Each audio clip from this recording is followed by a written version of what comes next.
sẽ tuân thủ yêu gì đâu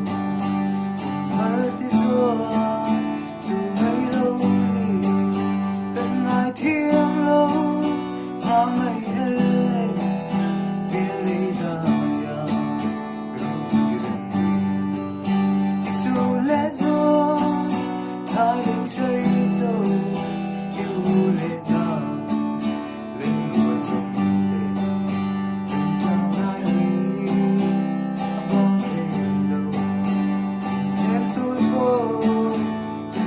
chuông lâu ôi phong trần liêng tình mà hát như cần đến lâu chơi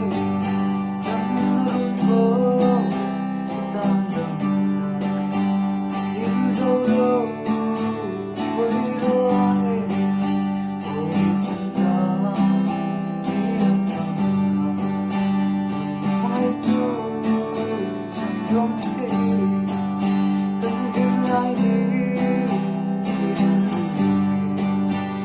dài lên đến thế lâu cần ngày thiêng lâu tháng ngày lên biệt ly ta ya dù lẽ do thái linh say rồi